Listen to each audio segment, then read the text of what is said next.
friends. Today our guest speaker is Dr. Roselyne Dion from France. She's going to lecture on women and girls with hemophilia lessons learned. This webinar is brought to you by Mumbai Hematology Group, supported by Grifols and managed by Perfect Square. I thank Mr. Anish Sapre and team from Grifols, Mr. Yash, Mr. Kalpesh and team from Perfect Square, Executive Committee of Mumbai Hematology Group, our chief guest today, Dr. Farah Jijina, our guest speaker, Dr. Roselyne Dion from France, all our discussants who are themselves eminent hematologists, you participants for sparing your Sunday morning. Towards the later part of next week, from Thursday to Sunday, we have in-person meeting in Mumbai, which is Essence of ASH, the last ASH meeting update and 46th annual conference of Mumbai Hematology Group. Many of you have registered, but if you wish to attend, you're most welcome. Next weekend on Saturday, 4th February from 7 p.m. onwards, we have Dr. Nitin Jain from MD Anderson speaking to us on chronic lymphocytic leukemia. Our discussants today are very, very important hematologists from India. Their names are put up here alphabetically. We have Dr. Akshaya Mandloy from Varanasi, Dr. Amrita Saraf from New Delhi, Dr. Ankit Rayani from Ahmedabad, Dr. Radhika KK from Hyderabad, Dr. Kapil Garg from Jaipur, Dr. Kunal Goyal from Varanasi, Dr. Mukul Agarwal from New Delhi, Dr. Nilesh Vasekar from Nashik, Dr. Prashanta Bhatt from Mangaluru, Dr. Rajat Bhattacharya from Singapore, Dr. Rajat Jain from Pune, Colonel Dr. S. Venkatesan from Pune, Dr. Shruti Kakkar from Ludhiana, Dr. Tejaswini Gudibande from Bangalore.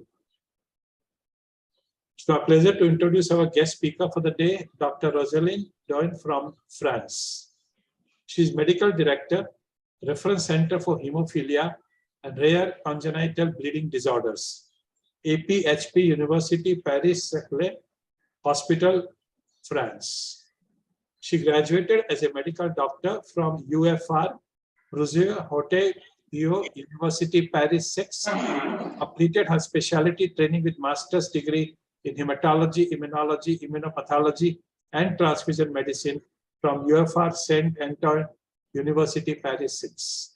Her research interests are primarily in the area of hemophilia and rare bleeding disorders in both children and adults, especially regarding issues on molecular mechanisms of hemophilia A, inhibitors, immune tolerance, mild to moderate hemophilia, carriers of hemophilia, women with bleeding disorders, and Glanzmann's thrombocythemia. She is the current elected president of the Steering Committee of National France Coag Registry on Bleeding Disorders. She is also a former elected member of the European Association for Hemophilia and Allied Disorders Executive Committee. With the National Federation of Patients, she has developed outreach programs dedicated to women from families with hemophilia and rare bleeding disorders. She will be lecturing on women and girls with hemophilia lessons learned. Before she does that, it's my privilege to introduce our chief guest of the day and request her to inaugurate our webinar today. And that's Dr. Farah Jijina. She's my colleague from Mumbai. She's a very active member of Mumbai Hematology Group. She's consultant hematologist at PD Hinduja Hospital, Mahim, Mumbai. She's honorary professor, Department of Hematology, KEM Hospital, Parel, Mumbai. I request her to inaugurate our webinar and give us some words of wisdom. Thank you, sir, for that lovely introduction. And good morning, everyone. I believe these are, as all of you know, Dr. Agarwal has been bringing us some of the best lecture series, in fact, in any subject that anyone has done. And all of us have benefited from this. We get to hear the most eminent speakers on the most current topics right within our own homes. And that is really a major achievement. So Dr. Agarwal has asked me to speak for maybe 5 minutes on a non-medical topic. And of course, being a non-medical topic, but also concerned with medicine and doctors, I will get on to my favorite hobby horse. And that is about how we as doctors, we as residents, should be going forward today in this very, very competitive, materialistic, and aggressive environment, I should say. So as a professor and as a teacher in the Department of Hematology for more than 25 years, what are the things I would look for in a resident who came to work under me? And I can think, frankly, of three very, very important things. One of them is sincerity in the resident, sincere in his work. The second is a large dose of compassion. And the third is integrity.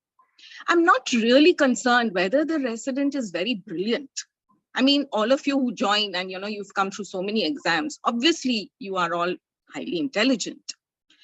But if you are very brilliant, but you do not have compassion, sincerity, or integrity, then you shouldn't be in medicine. You should be working with computers and artificial intelligence.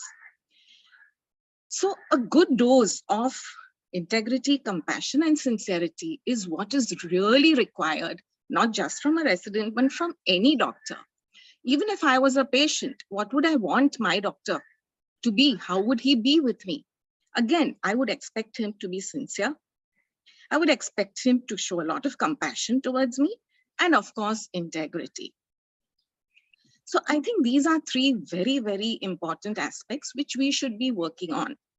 I know that, it's the in thing to do nowadays and say, okay, oh, patients are so this and relatives are so this, and everyone goes on asking so many questions. Of course they do, they are ill. Remember, for us, it's just one patient among so many. But for the patient, for his relatives, he is an individual who has some major problem and he's come to you. So he is going to ask you maybe 10 questions, 20 questions, 30 questions. He's also going to ask you the same question 2, 3, 4, 5 times. And I agree that it can be extremely tiring to keep on answering the same questions over and over again. No doubt, many of us would end up losing our patience. I mean, after all, if you've been asked the same question 4 times and the 5th time you're going to lose your temper, perhaps. Nothing wrong in that. But underneath the temper, let the compassion also show. Underneath the irritation, let the sincerity and integrity show. And the patient is not going to mind, a little bit of a short temper on your part. But you cannot just be rude. You cannot just act as though you are not going to explain anything to the patient. That's not on. So I think besides your medical skills, as residents, as doctors, we really need to work on this aspect.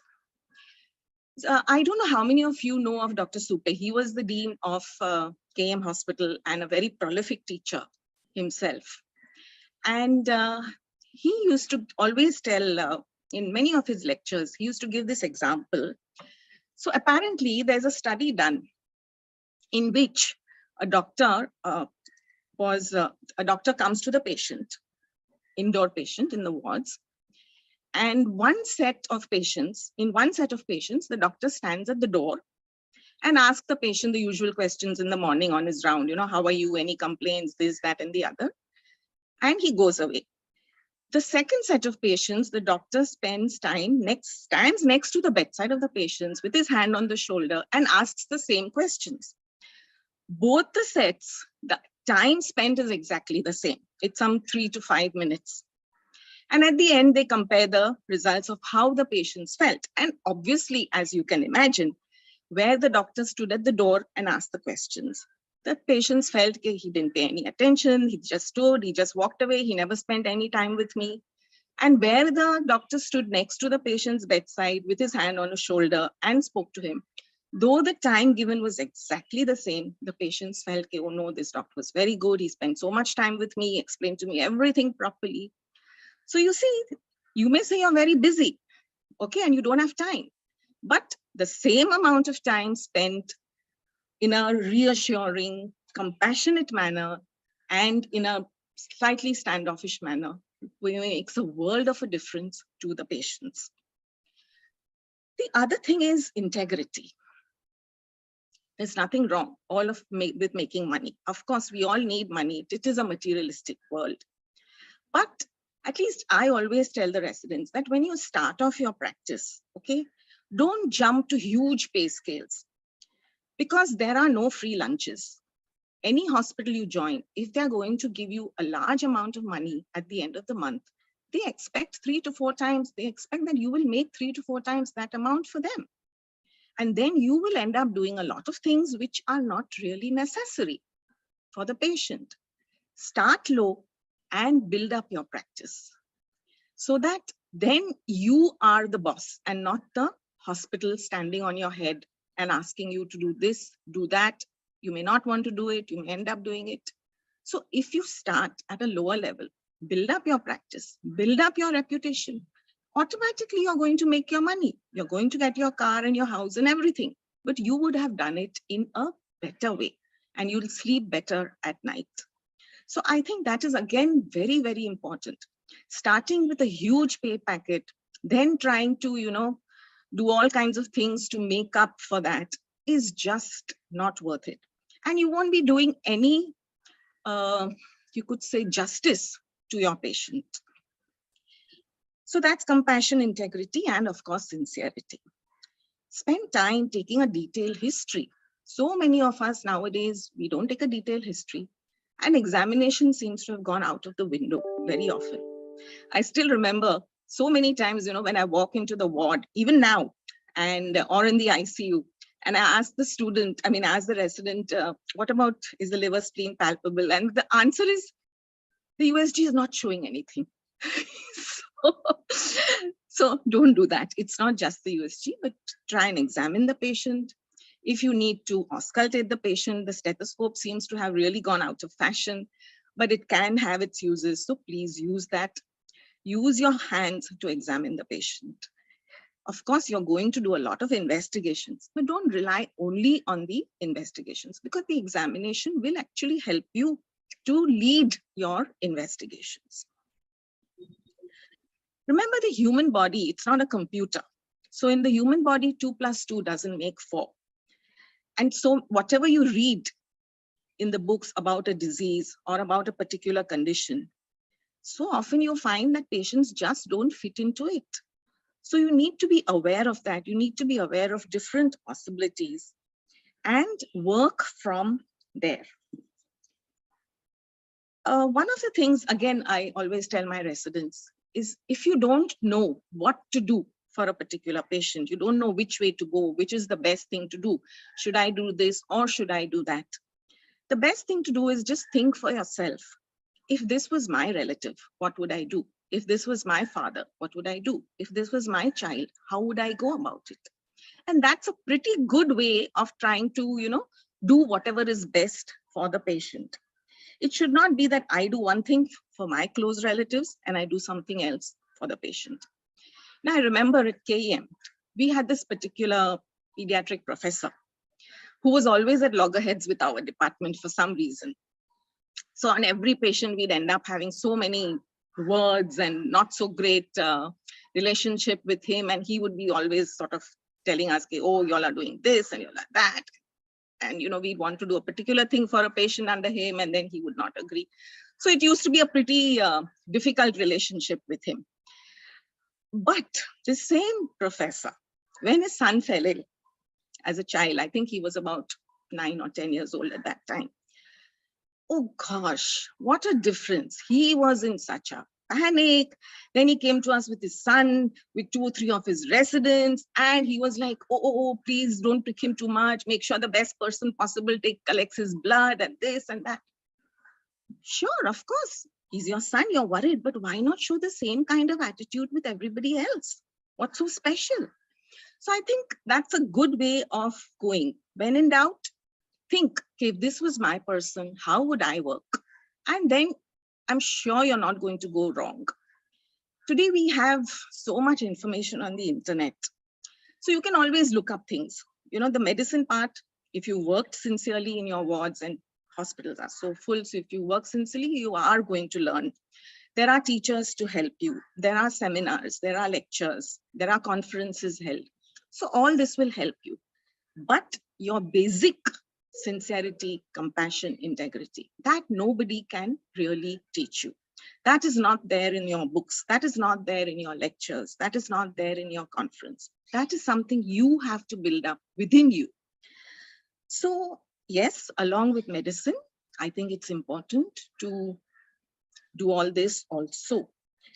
And I think that's all I have to say for now. I wish each of you all the very best. And I hope you will all become very successful doctors, but at the same time, doctors with integrity, sincerity, and loads and loads and loads of compassion.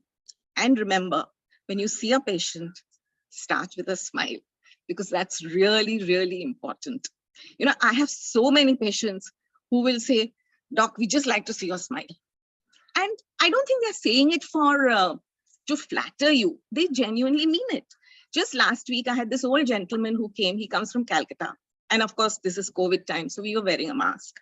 And he said, no, Doc, I've come all the way from Calcutta. Please take off your mask for 2 minutes. I want to see you smile first. Then you can see me. Then you can see my reports. So I think a smile makes a difference. A little compassionate hand on the shoulder makes a difference. And I hope all of you benefit from these few words. With that, I would like to thank Dr. Agarwal for not only this opportunity, but for all the seminars and the lectures and the conferences which he organizes. Especially, we are all looking forward to the ASH, which is going to be an in-person meeting. And thank you, sir.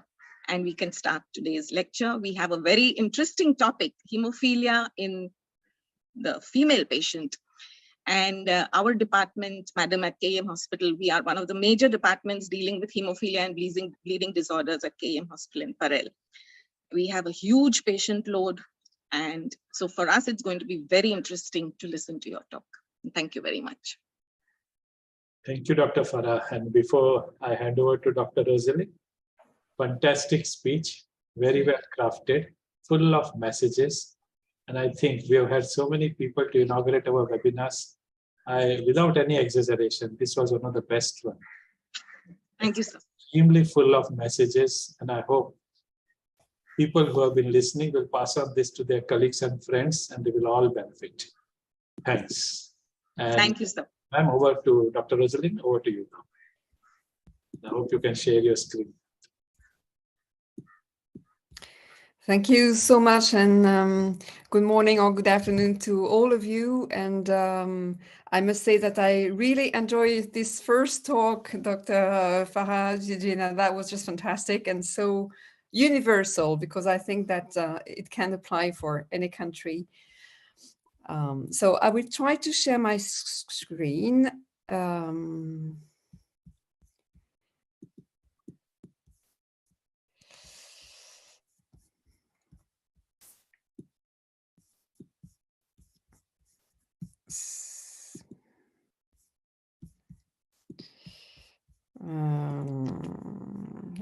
Oh yes, maybe that's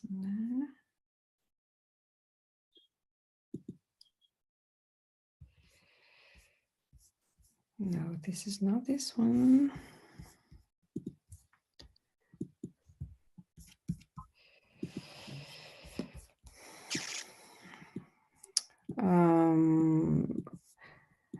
I'm afraid I still have some difficulties in order to get it right. So yes, ma'am. Would you like me to share? Yes, that would be just fantastic if you could do it for me, because just unfortunately, I'm afraid I cannot get it completely right. You can see the screen, right? I can see the screen. Yes. So just let me know when to play next. Oh, oops, sorry. Yeah, just let me know when to play next. I'll do that. Okay, fantastic. Yeah, thank you. So let's move on then to this topic, women and girls with hemophilia. We have learned quite a lot of lessons, I think, since a decade, because things have been moving a lot. Next, please. Yeah, so this is just a disclosure slide in order to say that I'm working in a hemophilia treatment center, and we have a lot of clinical trials and collaboration as well with industry in some clinical research or some advisory board or some help. Next, please. And I will start with a few facts that I think do perfectly apply for women and girls with hemophilia. And it is also the case for other women who have a bleeding disorder. I think there is still a lot of disparities in access in both diagnosis and treatment. But in addition to all the potential bleedings that they may have during their life, there are additional and specific challenges related to menstrual cycles and to pregnancies. I think one of the main issues for those women is the lack of knowledge. And this is very frequently seen at different levels, not only at the level of the patients and the families, but also at the level of the patient organization. And also, I must say, for the healthcare professionals, and even in the specialist healthcare professionals, sometimes you have a lot of unmet needs for those women that are not covered.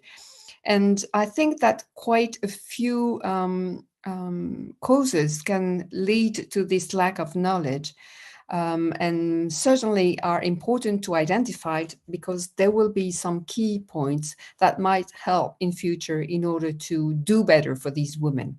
One of them is the neglected or late family inquiries. Usually when we do a family inquiries for genetic testing, for example, or looking at potential affected relatives in the family, we sometimes have not the energy, because it does take a lot of energy in order to make these family tree and look at all the relatives. And sometimes it is not done properly.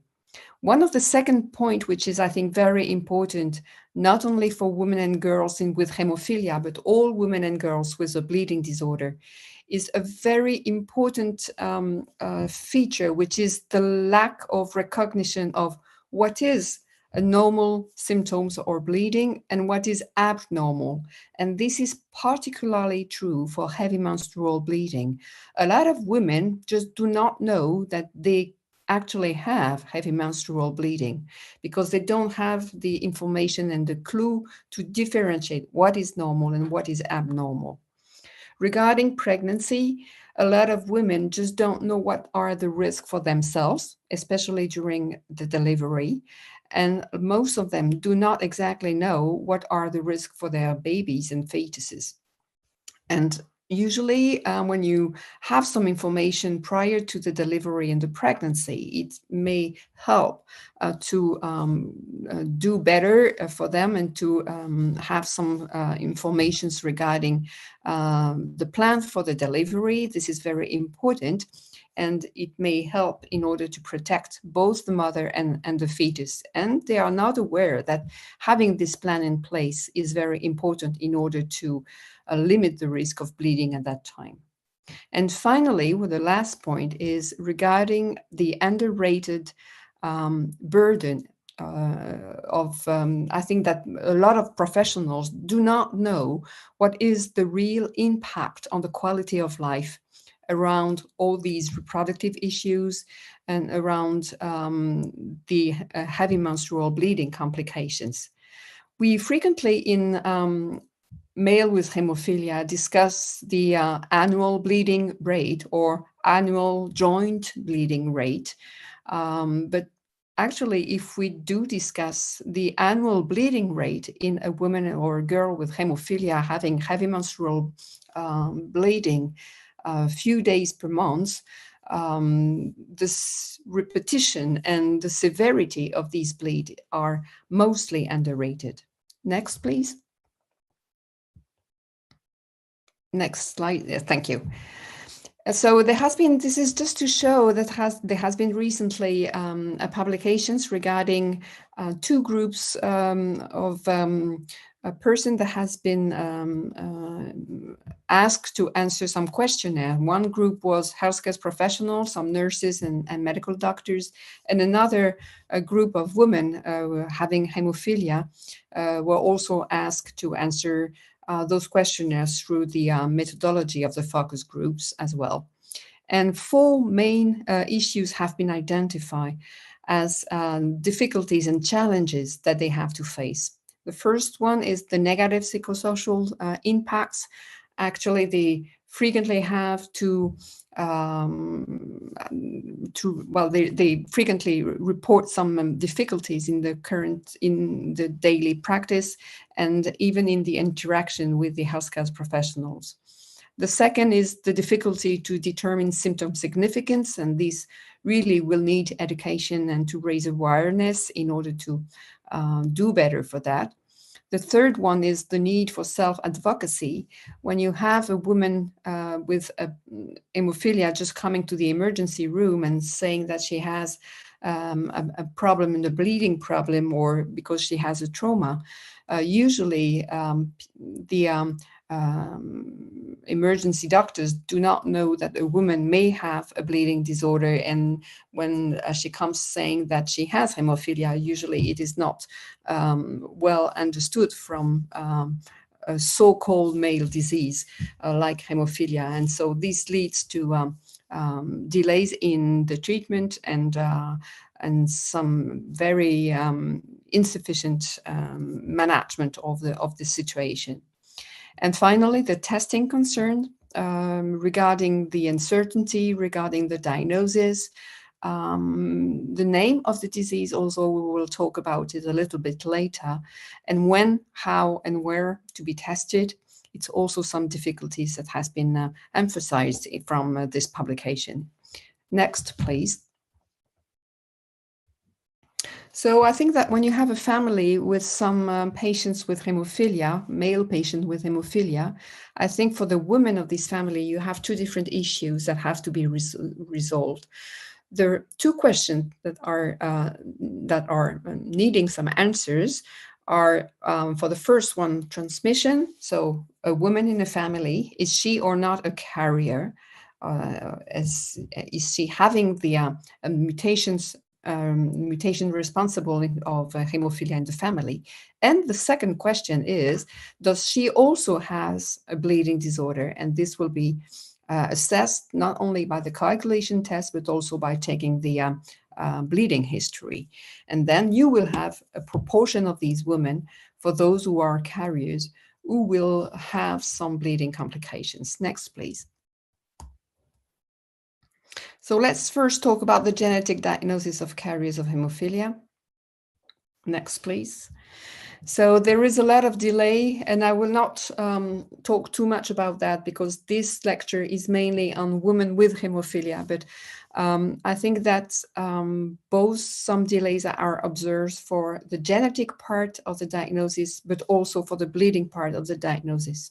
Regarding the genetic part of the diagnosis, it has been described a lot of delay in the identification of the carrier status, and up to 90% of carriers have been observed are not aware about their genetic status when they start their first pregnancy. And another publication showed that 50% of carriers perform their genetic testing after 25 years, which is certainly very late in time in order to be able to digest, I would say, the informations regarding this carriership, be aware of their options, and it's really however, important to have some of these information. Next slides, please. Indeed, there are a lot of benefits of having this carrier status done far before a pregnancy. Obviously, it will give you some time into the patient to receive a comprehensive information on the consequences of this carriership, about the risk for their children. It will allow the adequate genetic counseling. It may inform about the potential options regarding prenatal diagnosis or pre-implantation genetic diagnosis if it is available. And this is some of the information that are not very easy for a woman when you want to have them coming to the hemophilia treatment center. I must say that sometimes it is much more efficient when you succeed in order to inform them that it is important to know regarding the carrier status, because it will help you in order to secure the maternal bleeding risk at the delivery and during the postpartum period.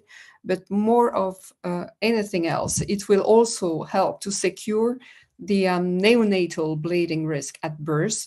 And a lot of carriers just don't know that there is a risk of intracranial hemorrhage in case, especially in the families with severe hemophilia. And at the time of the birth, you may limit this risk when you have a plan in place in order to avoid all obstetrical some difficulties, for example.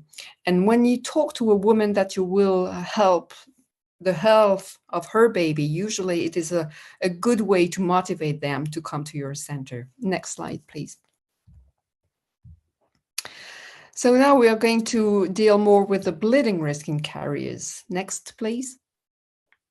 Just to show that when you don't have access to the molecular biology easily, the ratio between the level of the factor VIII and the VWF, the von Willebrand factor antigen, gives you a first clue when you do perform those, because a low level is very frequently seen in carriers of hemophilia A. Of course, it is helpful only for the hemophilia A, not for the hemophilia B. But these ratio, and this is one of the group of Toronto that has shown that the ratio was extremely informative and usually very low. When you get this information, it's really oriented to the fact that this carrier may be a carrier of hemophilia. Usually, obviously, when you have access to the genetic testing, and this will be the best, because it will give you a much more secure result, because the coagulation is not 100%, but at least when you do have a very low ratio, it gives you an indication. Next slide, please. Let's talk about the distribution of the factor 8 or 9 level in a group of women with a carriership of the mutation in families with hemophilia. So this study is coming from our colleagues from Sweden, and they explore the levels of the factor 8 and factor 9 level in carriers. And you see this distribution, and as you can see, those level below 5%, corresponding to mild, to moderate or to severe hemophilia, are not seen in this group of patients. And indeed, these situations are extremely rare, usually related to very particular genetic defects like compound heterozygosy or homozygosy, or Turner syndrome, for example. And indeed, these situations are really exceptional. Next slide, please. However, when you look at the patients that had level of factors between 5 and 40%, so ranging in the range of hemophilia, of minor hemophilia, this is not rare at all, because you see that a third of this group of women indeed had level in the range of mild hemophilia. Usually it is supposed to be that hemophilia is extremely rare and exceptional in women. Actually, it is not true. When you search for these women, when you assess those levels, it is not rare at all. And about a third, and this has been observed in quite a lot of different cohorts and publications, you have similar proportion of carriers that indeed do express low levels of factor 8 or factor 9. Next, please. So in general, it is in a group of cohorts of carriers, you see 1 out of 3 that actually has low level of factor VIII or factor IX. And you also have a third of these carriers that have abnormal bleeding experiences. And mainly they do express heavy menstrual bleeding, postpartum hemorrhage. They also have other types of bleedings like post-dental extraction bleeding, for example. However, the overlap between those who do have low factor level and those who have bleeding experiences is not a 100%. And we'll see that in the next slide, please. This is why the factor is not only explaining everything and why it is also important to record the bleeding score. And one of the most frequently used is the one from ISTH, the ISTH-BAT score. You have on the right of this slide the normal scores. So for adult males, between 0 and 3, it is a normal bleeding score. For female, it goes from 0 to 5 and from 0 to 2 in children, which means that if you have a female with a score at 6, this is an abnormal bleeding ISTH-BAT score.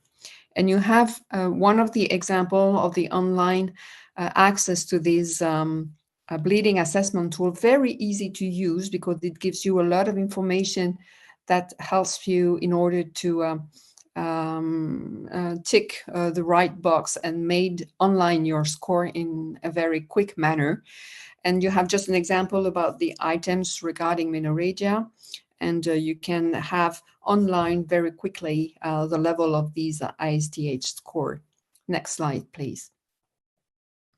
So when you look at these ISTH-BAT in a group of carriers, the median ISTH bleeding score in this publication that has been published was normal for all of them. But if you look at the range, it goes up to 35, which is extremely high. On the right of this slide, you have an attempt of correlation between the factor level seen in those women and the bleeding score. And you see that you have some correlation, meaning then the less factor you have, the more bleeding you have, which seems obvious, but the correlation is quite weak. And you have some women with quite high level, but of factor that do have some bleeding experiences. And in the other hand, you also have some women with low factor level, but they have normal bleeding scores.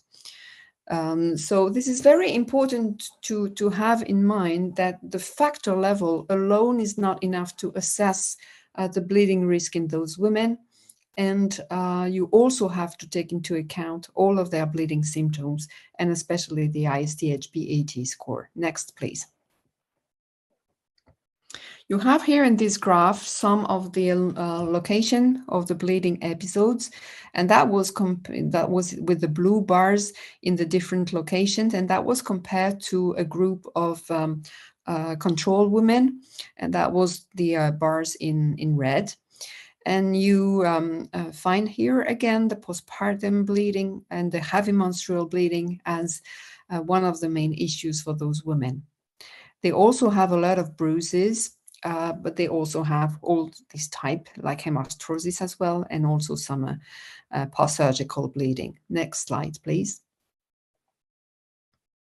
Regarding heavy menstrual bleeding, the definition has evolved with time, and it is nowadays usually defined as excessive menstrual loss, which interferes with physical, social, emotional, and or material quality of life. So this is much larger than what has been suggested in the past, where heavy menstrual bleeding was supposed to be present when you have some losses above 18 milliliters, which actually is quite difficult to measure. And for measuring this type of amount of blood losses, the pictorial blood assessment chart score has been proposed. This is the an example you have on the right, top right of this presentation. But this is quite inconsistent in the chart design, in the scoring system, in the diagnosis cutoff limits, and sometimes it is, despite the fact that you have less than 80 milliliters, the impact sometimes is very high on the daily life. So I think this tool is quite useful in order to have a kind of idea, but it is not a 100 answer to the problem. To try to improve, to differentiate normal and abnormal heavy menstrual bleeding, there has been a lot of effort, and it has been some efforts done regarding the VWD proposed definitions. You have the following terms that has been defined. Menses that last more than 8 days, consistent soaking through one or more sanitary protection, the need to change more frequently than 2 hours on the multiple days, to require more than one protection at one time, to require some changing during the night, and also to have some very important blood clots. So these are some of the tools that you may use in your clinics. Usually, I think that you may measure the impact quite easily on the daily life when you take the time to discuss about the menses of your patient and give time for them to explain what happens to them. Next slide, please.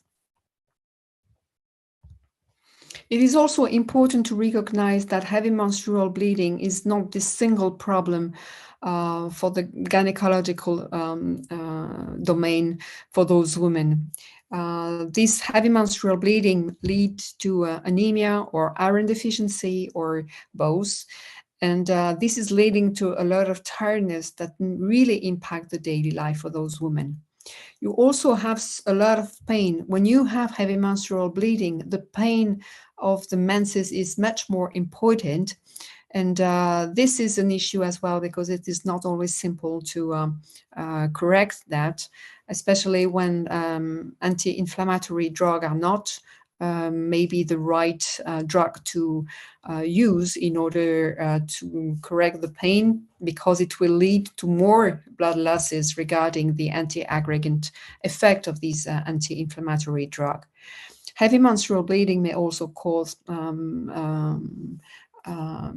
maybe responsible to endometrioid hyperplasia.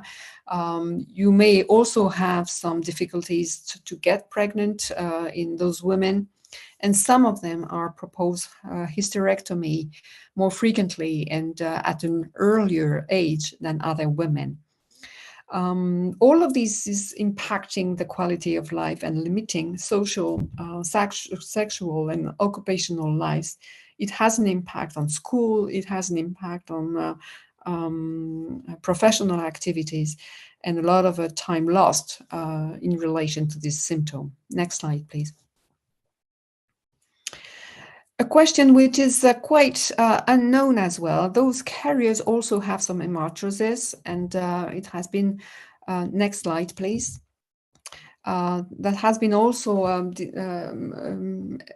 tried to be assessed in several cohorts, and the frequency in carriers has been reported from 4% to 19% in different cohorts. For example, in the National Swedish Registry, women with factor VIII below 50% or unknown level received their a joint diagnosis of a problem of joint diagnosis at an earlier age compared to female control. And it also have been from the CDC data in the US, a study showing that carriers had decreased standardized range of motion measurement compared to control. And a few of these women, indeed 9 of them, had MRI in order to document the lesions that were present in their joints. And these were very similar to what is observed in arthropathy in patients with hemophilia. Next slide, please. So just how many carriers and how many women and girls with hemophilia. And this is something that needs really to be assessed because as the common knowledge is to say that women and girls do not have hemophilia, it is only dealing with male. I think that's very important to keep that information in mind. And this work has been done by Carol Casper a few decades ago, and she has shown to all the pedigrees of the families for the patient that she had to deal with, and she could report that for one male patient with hemophilia, she could find in those pedigree, in those family, up to 5 potential carriers. Next one. Indeed, from these 5, 1.5 were actual carriers, meaning that they had the mutation. The carriership could be assessed for them. Next slide. And if we take into account that a third of them that were carriers indeed had low factor level, which is the proportion frequently reported in cohorts of hemophilia, then for one male with hemophilia, we should have at least 0.5 women and girl with a low factor level below 40%, so having hemophilia. Next slide. Next slide.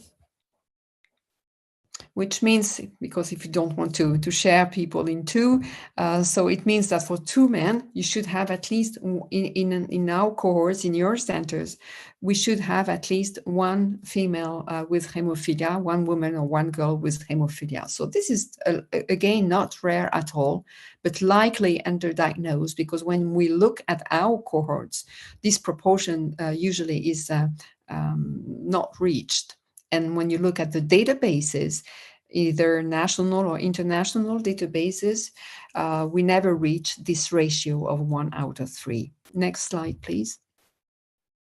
So these data are coming from the WFH annual global survey, and this last report that has been published showed that among all persons with hemophilia, 4.7% of them were indeed women and girls with hemophilia, which shows that we are far away from the third of persons with hemophilia concerned. Next slide, please. And this is also reported in other registries, national registries.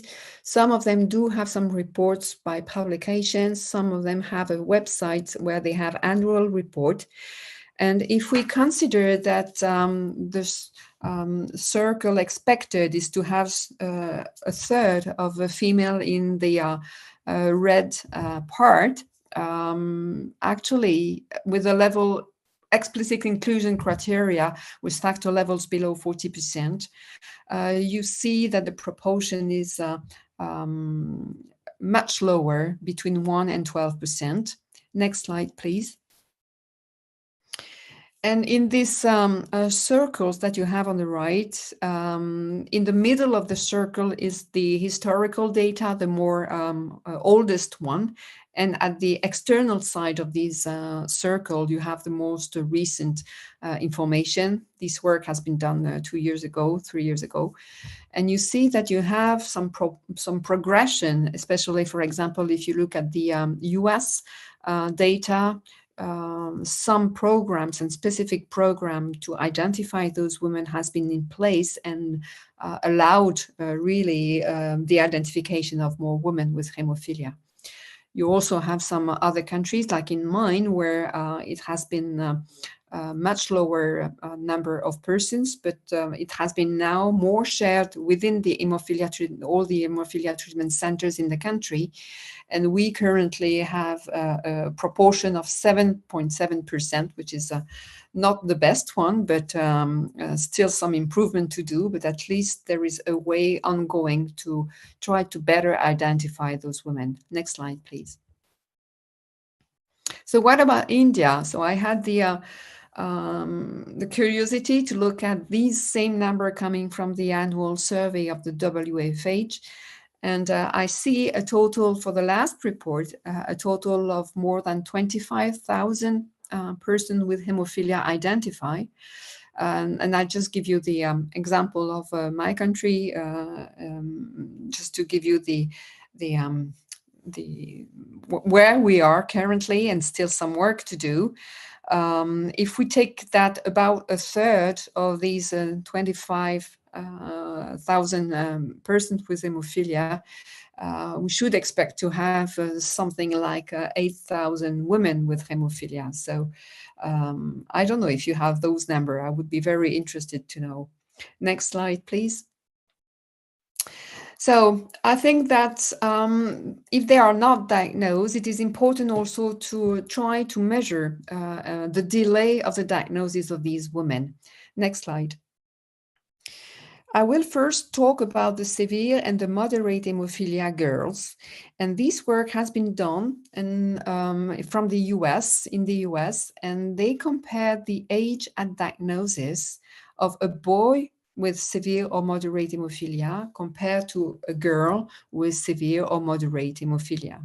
And you see that at similar age at the first bleeding episode, the diagnosis of severe hemophilia was delayed more than 6 months for the severe hemophilia girls compared to severe hemophilia boys.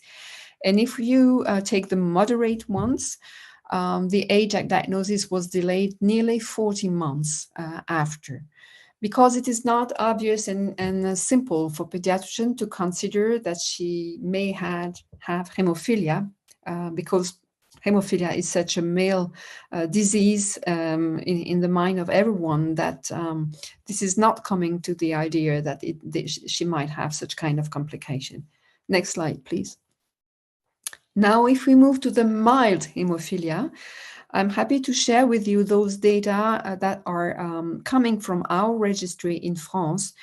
And we register patients with factor level below 40%, women or girls. And this analysis was comparing more than 442 girls and women that were matched to 442 boys and men with mild hemophilia between 5 and 40%. And we looked at the age at diagnosis in those different cohorts. And you see that the age of diagnosis was around 11 for the boys, and it was delayed up to nearly 17 years old for the girls. These two different groups were matched on type of hemophilia, A or B, on the lowest recorded level, plus or minus 2%, the year of birth, plus or minus 3 years, and the year of inclusion, plus or minus 3 years, in order to record potential progress and different practices in the different calendar periods. Next slide, please. It means that if you diagnose a girl with hemophilia at 17 years old, you will completely miss the period of the menarche. In France, the menarche usually occurs just below 13 years old. And if you don't make this diagnosis below that, then you will completely miss the opportunity to manage a potential heavy menstrual bleeding at that time. Next slide, please. And when you look at the literature in the different cohorts of carriers of hemophilia, reported are only adult hemophilia women that are reported. I had some few of them just listed in this table, and you have the median age, and you see that the majority of them are adults. Next slide, please. And even if you go into these different reports and look at the youngest age reported of the patients included in those different cohorts, only 2 had very young girls. So really it shows that it is not frequently assessed during the young years and the young girls. Next slide, please. So why early diagnosis matters? For that, I will share with you one of our patient journey. She had her first bleeding symptoms at 8 years old when she had some bleeding problem after a dental extraction, and that was bleeding for about half a day. At 12 years and a half, she had heavy menstrual bleeding, but they were not recognized at that time. Indeed, she missed school very frequently, and each cycle she had to miss school very 2, 3, or 4 days. She had a lot of pain, a lot of tiredness, a very poor sleep quality because she had to come up every night for changing. At the age of 14, she has been diagnosed with asthma related to exercise. I suppose it was just only anemia. She stopped participating to sport activities because of that a few months later. And then finally she arrived to emergency because she had a short unconsciousness, and it was diagnosed severe anemia and iron deficiency. But the reason for that was not assessed, and she received some iron supplementation. But it's only when she was more than 16 years old that that heavy menstrual bleeding was at last recognized. She received some tranexamic acid, but not at the right dose. And she finally was put on hormonal therapy with a good success in order to overcome a bleeding problem. But it lasted again a few months to get a coagulation testing done, which showed a prolonged HPTT, and finally led to the discovery of a low factor rate at 25%. And she was then referred to a hematology clinic where she had a few second-line tests like the VWF. The binding to the VWF was normal. The levels of the VWF were normal. And at that time, the mother was diagnosed as well as having a whole life of heavy menstrual bleeding. A coagulation test at that time of the mother was normal, but she was quite obese with the inflammatory syndrome, so it may be possible that she had indeed low levels when she was younger. The molecular diagnosis was done, showing that they both were having a nonsense variant factor VIII mutation, so leading to severe hemophilia in a boy. And despite the fact that they had no one in the family that had hemophilia. So both of them are carriers of severe hemophilia. And Claire indeed has mild hemophilia. Hormonal therapy was not very well supported and very well tolerated. And so she had some difficulty to adhere to the treatment and went back to heavy menstrual bleeding. And that was finally after 18 years old that she received tranexamic acid at the right age only. Next slide. So it shows here that the step to the diagnosis is not just on-off, it's a long process. And if you make just a calculation about the number of days, 3 days a cycle off school, and that is multiplied by nearly 4 years before the diagnosis of heavy menstrual bleeding.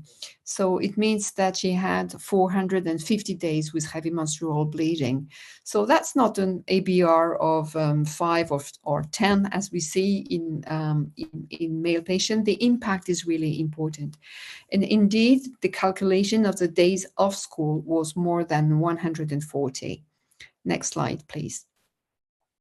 So this is why it is so important to diagnose those women and girls very early, because indeed it will reduce the time with a very poor quality of life. Next slide. So there are some areas of improvement, and I will show a few of them. The first one is regarding early diagnosis of the bleeding disorders for girls. Next slide. I think that one of the main problems is that we see those women when they want to know in a family of hemophilia if they are carriers or not. And so at that time, they will have some assessment done, a genetic counseling and a genetic diagnosis. And usually they get a blood test done at that time. But in general, this diagnosis is made at the adulthood, during the adulthood, or just prior to pregnancy, or in a woman already pregnant. Indeed, these two diagnoses, the genetic one and the bleeding disorder one, can be dissociated. Next slide, please. And you can perform the much earlier diagnosis of the bleeding disorder during the very early times before 3 years. And then you will assess the level of the factor. Next slide, please. And if you have a factor level below 40%, and or an abnormal bleeding score, then you will be in the situation that you will be able to manage and anticipate the menarche and give the appropriate treatment if needed. Next slide, please. In the other hand, if you have the detection of these girls in families of hemophilia with normal factor 8 or 9 and normal bleeding scores, then the genetic diagnosis can potentially be performed at the adulthood, which is usually the case. Well, it depends on the regulation of the countries and where you are, but usually this is quite the most frequent attitude. In the other situation, when you diagnosed a low factor 8 or low factor 9, like we do in boys, I think that we may propose a documentation from the molecular biology side in order to assess that these low factor levels is in relation with the carriership status. Next slide, please. So I think this is a kind of a virtuous circle. The diagnosis of the genetic part will help to diagnose the bleeding risk part and vice versa. Next slide, please. A second point is very important in order to improve awareness and diagnosis at the most earlier ages. And I think that's very important to empower the first-line actors. Next slide, please. So all of these lists on the left of this slide are people that may be in contact with girls, all people that like pediatrician, emergency specialists, general practitioners, obstetrician or midwives or dentists, anesthesiologists, surgeons, school nurses, social workers, any person close to young girls actually, should be able to recognize abnormal bleeding symptoms, should be able to try to assess if there is a family history of bleeding and potentially lead to the first prescription that at least should have a blood count, an iron status, and if possible, some coagulation test. Some of the colleagues in Ireland, for example, say that at that point, they should be referred to hemostasis specialist if a bleeding disorder is suspected, and the coagulation parameters will be done in the appropriate setting here, but it's not, you at least can do some PT and a PTT and fibrinogen test at least at the first prescription as well. And then if you have some argument to suspect a bleeding disorder, then refer to hemostasis specialist in order to have an organized network. That's very important to know who to call, and having this in place in your organization. And this, before you get this first referral, you can start readily a symptomatic treatment of the heavy menstrual bleeding without delay. And this is not dependent on the bleeding disorder type, because it works in all types of bleeding disorders. Next slide, please. Another area of improvement for carriers of hemophilia is the evolution of nomenclature. Next slide. Indeed, those girls with low factor levels were called carriers with low factor level, and that was a lot of discussion between different communities and the scientific societies. Finally, it has been, after a lot of advocacy of some healthcare professional and some patient organization, to recognize that those carriers who do have levels below 40% should be called women with mild hemophilia, if the level is between 5 and 40, with moderate hemophilia if it is between 1 and 5, and with severe for the very rare one who have low factor levels below 1%. And for those hemophilia carriers that do have levels between above 40%, but still having a bleeding phenotype, the proposed nomenclature is symptomatic hemophilia carriers. However, next slide. This is a very important step, because when you have a woman coming to an emergency room saying that I am a carrier with low factor level, the chance that the emergency doctor really takes into account her bleeding disorder is quite weak. So having a card, having a label saying that a woman has hemophilia is certainly something that will help a lot. However, the definitions, for example, for the symptomatic hemophilia carriers, how it will evolve, for example, when the factor rate will raise a little bit with age, and maybe the bleeding phenotype may not be still appropriate. So I think that's a very important step, that this is this new nomenclature, but certainly it will have some evolution in the future. Next slide, please. For the better management of hemophilia for heavy menstrual bleeding, next one. Remember that you may start symptomatic treatment for heavy menstrual bleeding right away after diagnosis of heavy menstrual bleeding.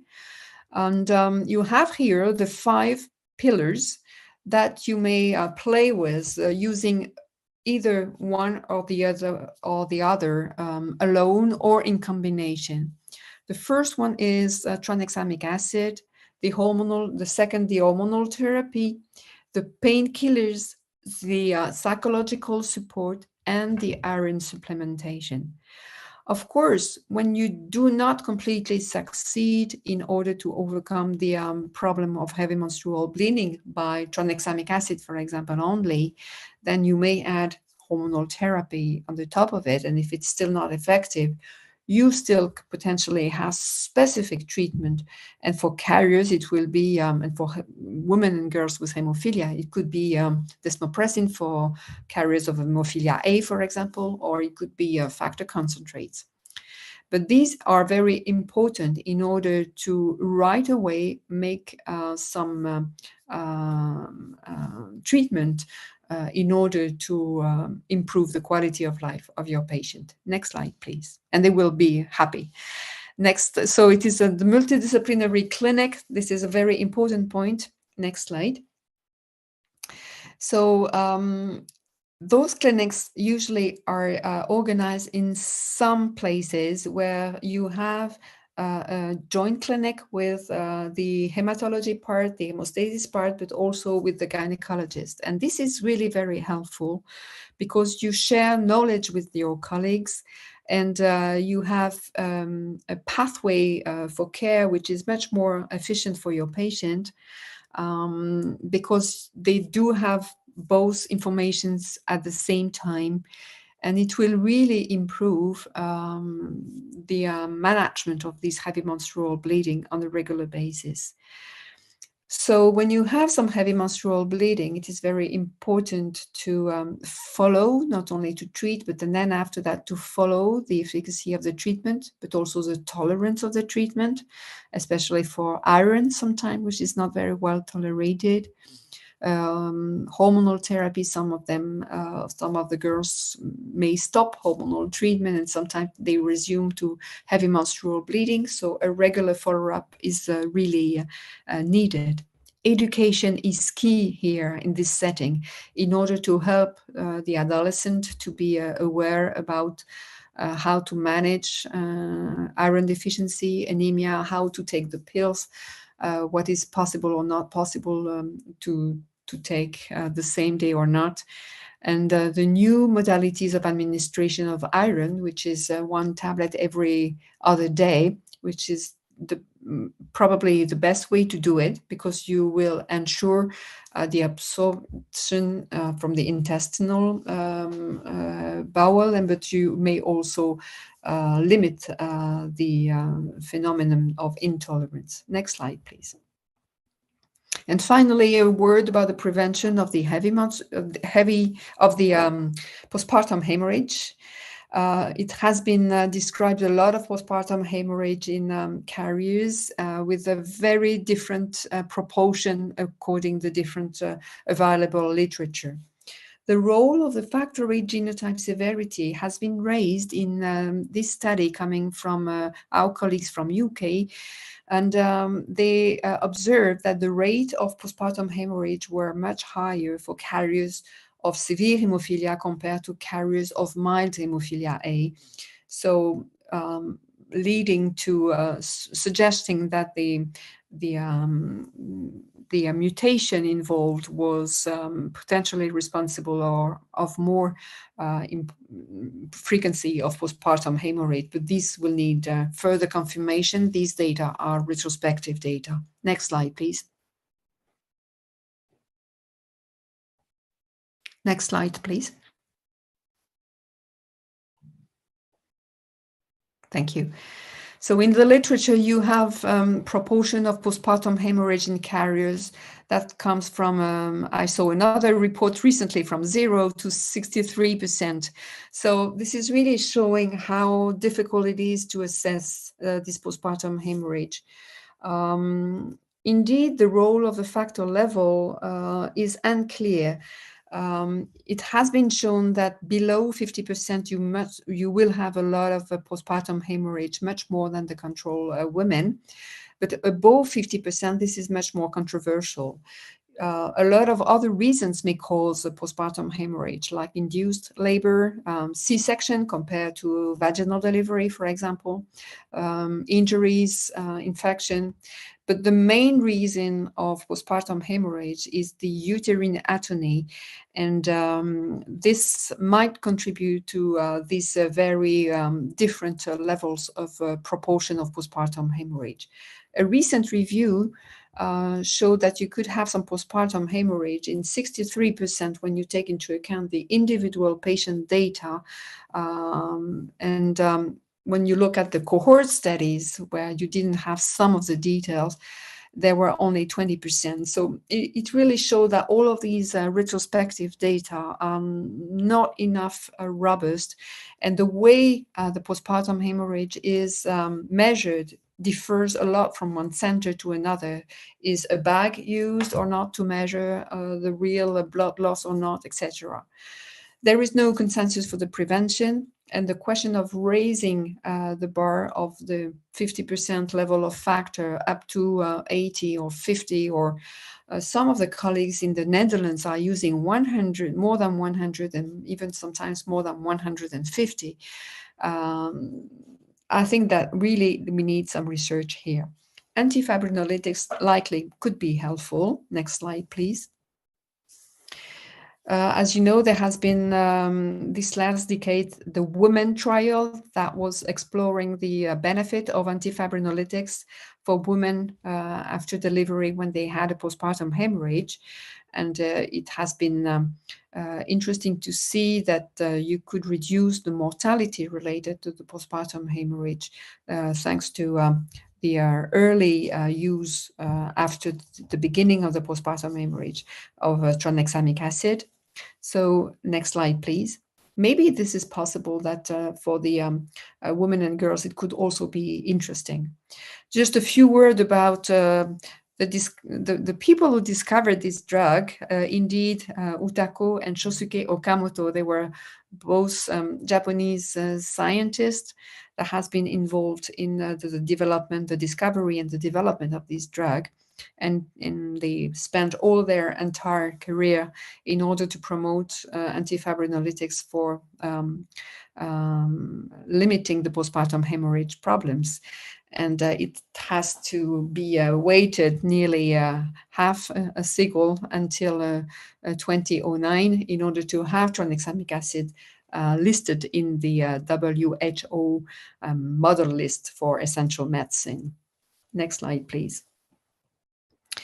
For the prevention of PPH, there are also very important features that has to be known. in order to recognize the postpartum hemorrhage, it is important to educate the resources in the ward about the key symptoms that were involved, like tachycardia, polypnea, agitation. It is likely important to correct properly the iron deficiencies and anemia during pregnancy. Likely tranexamic acid will help, and it's important to have the appropriate uterotonics in order to limit the uterine atony, and avoid as well non-steroid anti-inflammatory drugs that may prolong the bleeding. Next slide, please. So for conclusion, next slide. About half of carriers of hemophilia also have a bleeding disorder. There is a wide variability in both the baseline factor levels and the bleeding phenotype among individual carriers of hemophilia.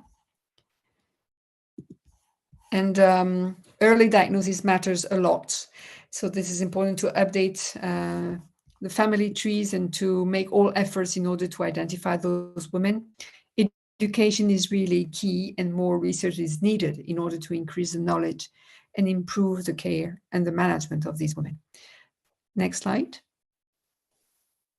And with that, I will just end with this principle of care for women and girls with inherited bleeding disorders that has been promoted by the working group from HEHAD recently in collaboration with the EHC, which is the European Hemophilia Consortium. And diagnosis is very importantly recognized here for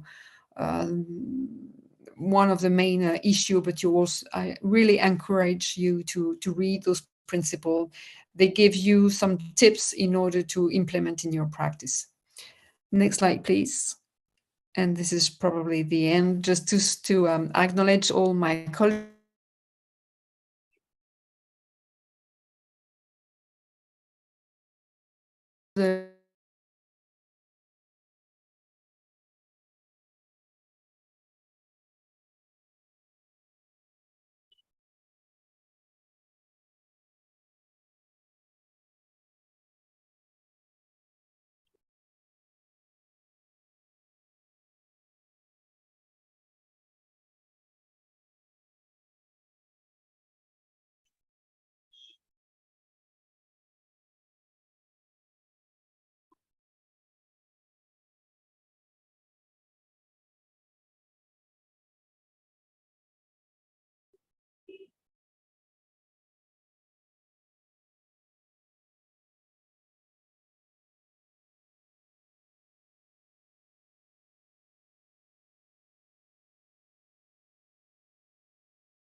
I can't hear you anymore.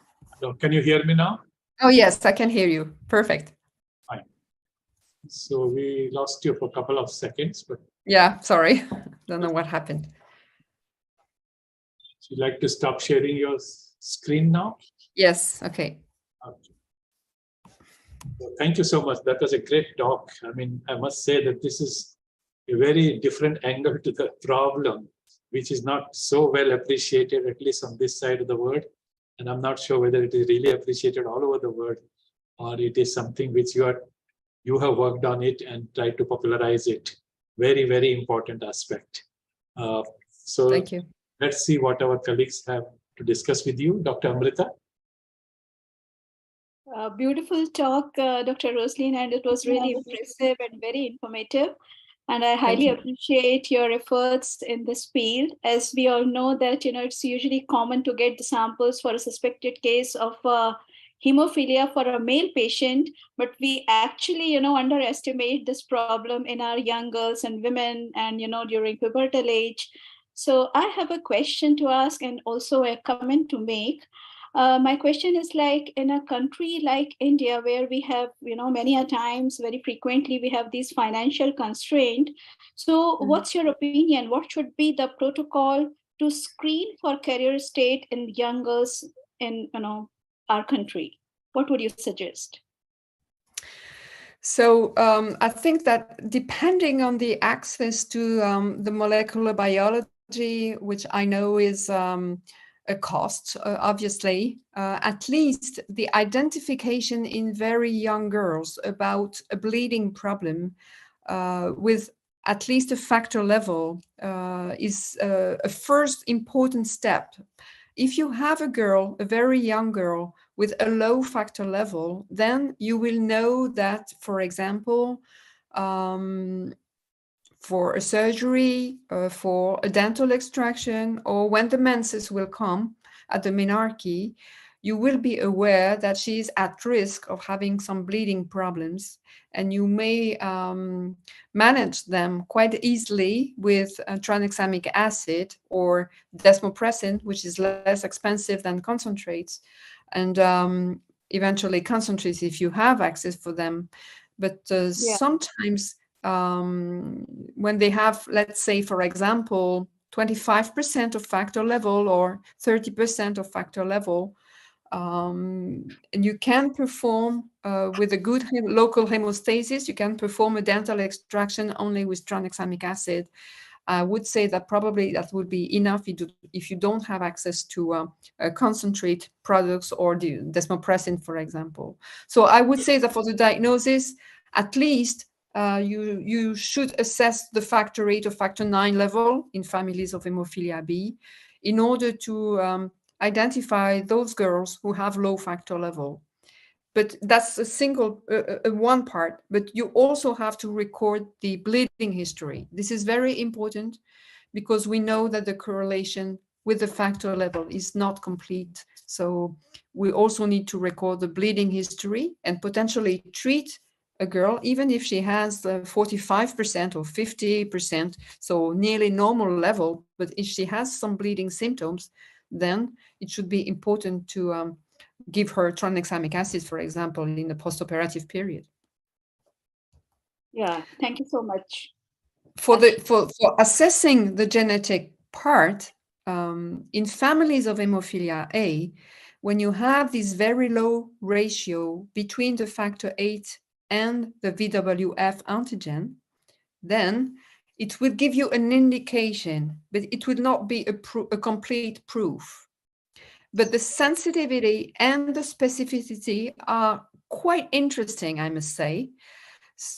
It is quite important as well, because when you have such a discrepancy, like, for example, a ratio at 0.6, it will really orientate to the fact that she probably is a carrier. But when you have this discussion with the family, it is important to say that if you have access one day to the genetic diagnosis, that would be important to confirm. But that's an orientation. At least if you don't have at all access, at least if you have this low ratio, that's an indication. For the hemophilia B, if you have a carrier with a low factor 9 level, let's say 15% or 20%, I guess that the genetic diagnosis will be positive, but you cannot confirm it when you have a girl with 90% of factor 9. You cannot know if she indeed is or not a carrier. She still might be a carrier. Factor level is not enough in order to confirm, when it is normal, to confirm a carrier status. Yeah, I agree. Thank you so much. And I think I would like to make a comment that since factor 8 level can be falsely elevated at times, so they may be misleading also. And especially for our clinical hematologists who are seeing these patients in OPD, whenever they come across a case of male hemophiliac, they should not forget about their female, people in their family, and they should be seriously screened for hemophilia. Yeah, that's very important. Yeah, thank you. I agree. This is a very important point. Thank you, Dr. Amrita, for that question and the discussion. There's one question from the audience. the phenotype of von Willebrand disease and these hemophilics may be identical.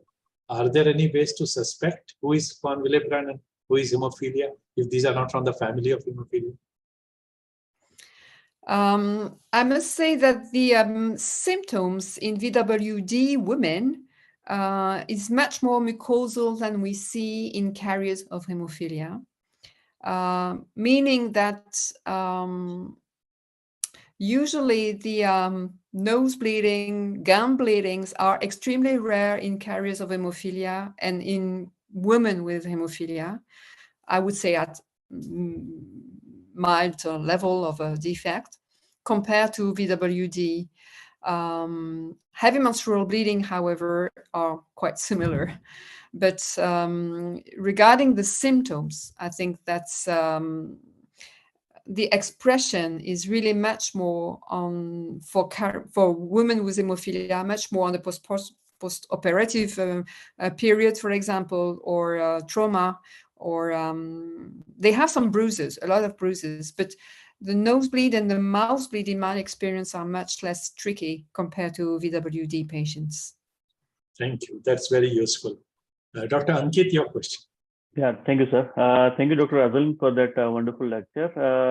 I have a couple of questions regarding how to rationalize and make cost-effective screening of women with hemophilia. So my question is, how many patients of how many women with hemophilia do you get who is a primary or index case, and how many of them are relative of already known male patient? So is there any discrepancy? So if I understand well, your question is dealing with familial history or sporadic cases of hemophilia. Yes. So it depends on the severity. If I take, for example, the information I get from our national registry, in severe hemophilia families, we have nowadays about 60% of sporadic cases, meaning that there were no other male patient affected, and the woman did not know since the discovery of this new boy with severe hemophilia that she was a carrier. So this is much more frequent now in severe hemophilia families to have sporadic cases compared to patients with family history. Now, when it comes to moderate and mild hemophilia families, the level is much more 50-50, I would say, and more familial history, or sometimes it is a little bit more familial history compared to sporadic cases, probably because there is no let's say restriction from the family to consider to have some children compared to severe families, I think. Right. So So my next question is it rational to screen all female relatives, siblings, or mother of a known hemophiliac male patient to look for actually a phenotypically variant of hemophilia, not just a carrier state? So should it be done in all patients, at least for severe cases? So if I take an example, for example, you have an adolescent having heavy menstrual bleeding. So I must say that the chance to find a woman with hemophilia is quite limited. When you take adolescent girls coming for heavy menstrual bleeding without any familial history known of any bleeding disorder, you will find 20, 25, 30%, it depends a little bit on the cohorts published, that indeed have a bleeding disorder, a congenital bleeding disorder. And among them, the majority will have VWD. Others will have platelet disorders, and a very limited number of them actually have hemophilia. Right. And if you take the other girls that no coagulation defect can be identified or no platelet defect can be identified, Then you will find another group of patients, about 30% of them, that indeed will have a gynecological problem, and very specific, that will lead to heavy menstrual bleeding. And you will have 40% of girls with no hematological disease, no gynecological identified disease, and you don't know why they bleed. And in this group of patients, I must say that we now have much more patients that we do recognize as having Ehlers-Danlos syndrome or hypermobility syndrome, such kind of new disease. And at the end of that, you also have some bleeding disorder of unknown cause. And now in the WFH survey, you have a small group that finally appeared and is recognized as a BDUC, so bleeding disorder of unknown cause. And all of these patients, unfortunately, that's usually this is mild complications and mild bleedings. And tranexamic acid for the majority of them is very effective.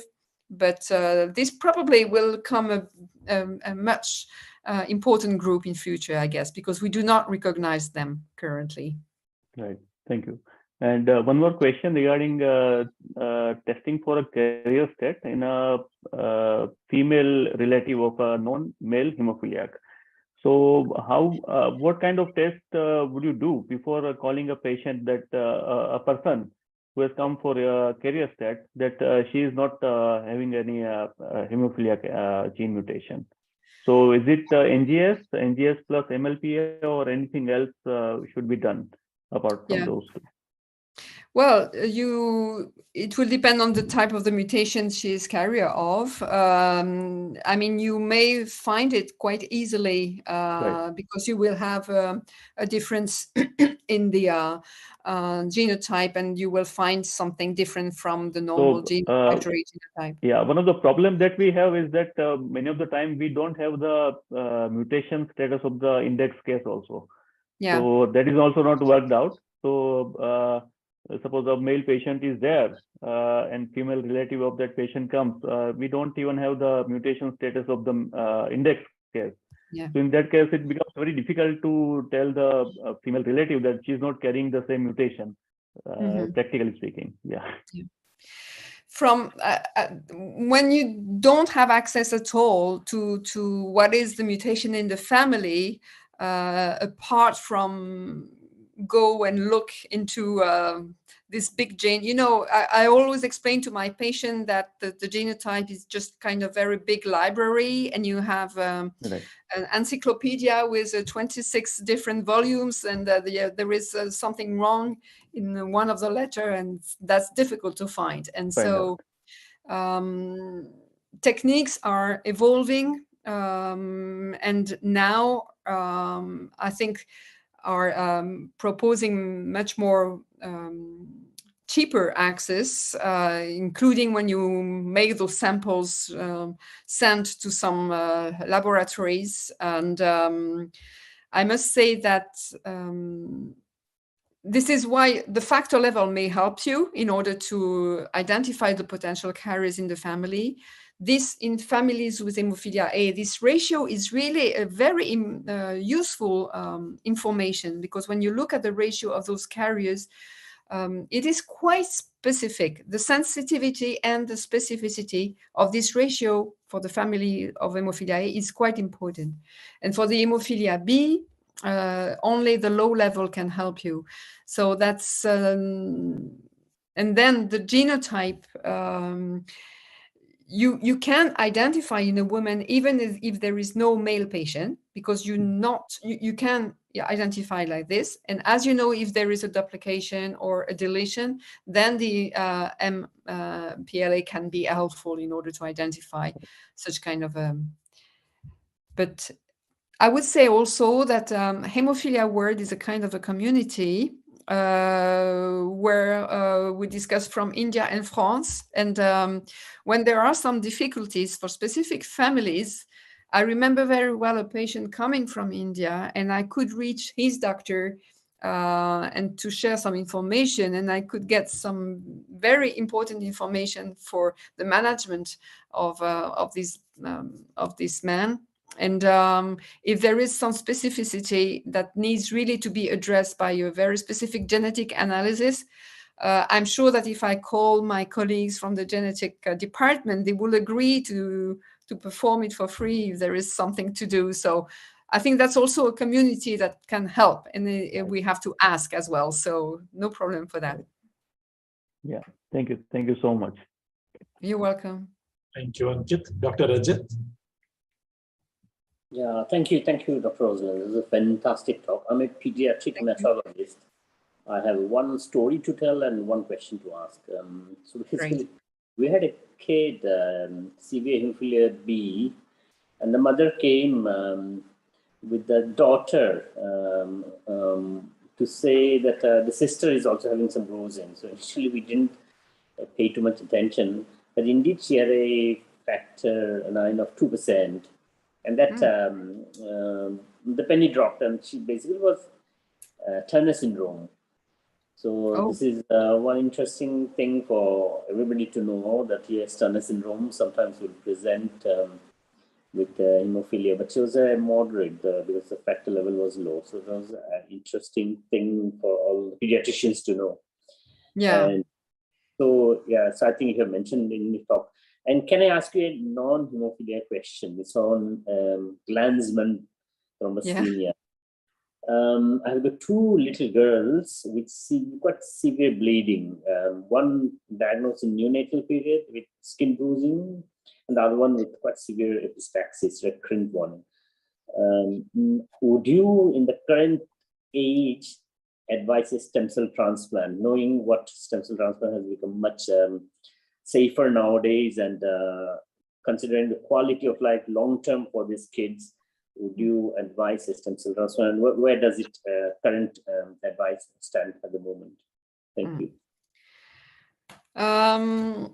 I think that the number of Glanzmann in the world that had bone marrow transplant are quite limited. In my experience, in France, we have something like 250 recorded into our network, but we suppose that there are something like 350 persons affected with Glanzmann in our country. We have in my center about 40 of them, and none of them, except one, had bone marrow transplantation.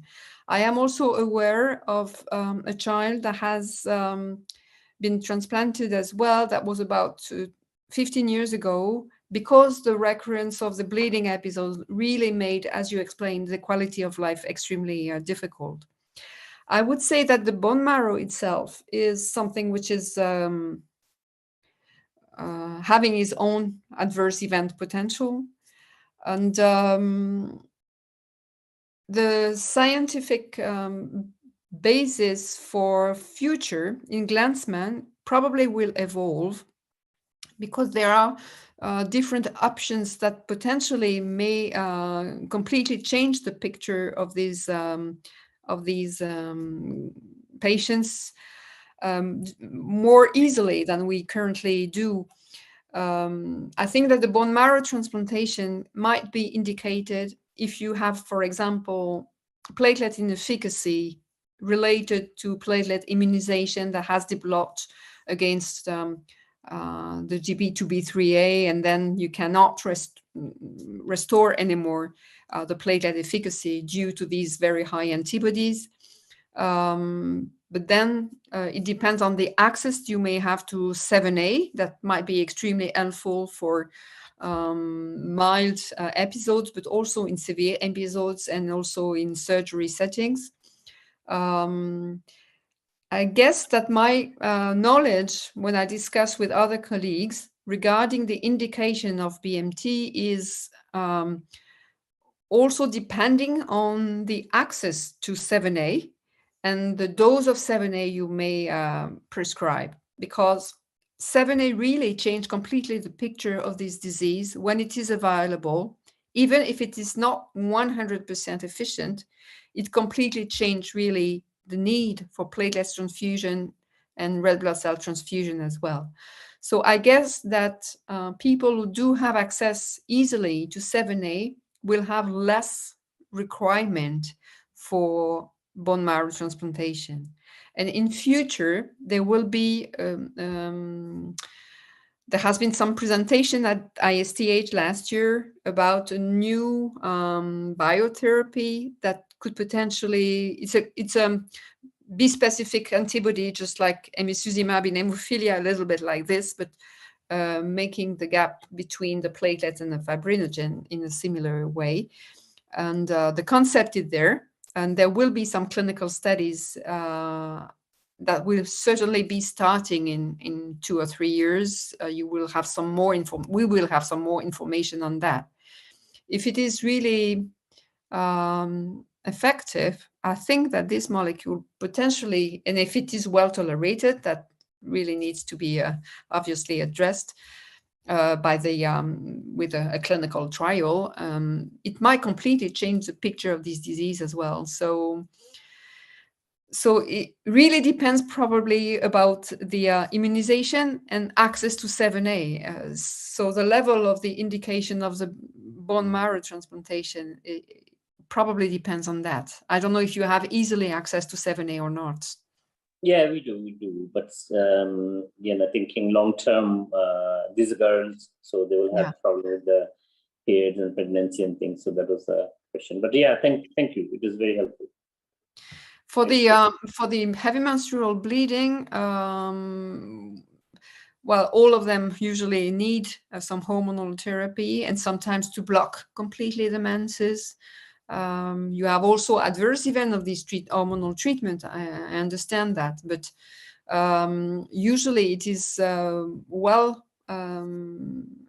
preventing the heavy menstrual bleeding and is quite effective. So pregnancy, that's another issue because that's much more complicated, related to not only the risk for the mother, but also for the fetus, because in case of immunization, these antibodies might destroy the neonate platelets and cause loss of pregnancies or thrombocytopenic patients. So that's another issue. Okay, thank you. You're welcome. Thank you. That was a great discussion. Dr. Kapil. Yeah, good afternoon, everyone. I must congratulate Dr. Rosalind for a wonderful oration. Thank you. I have a few questions for her.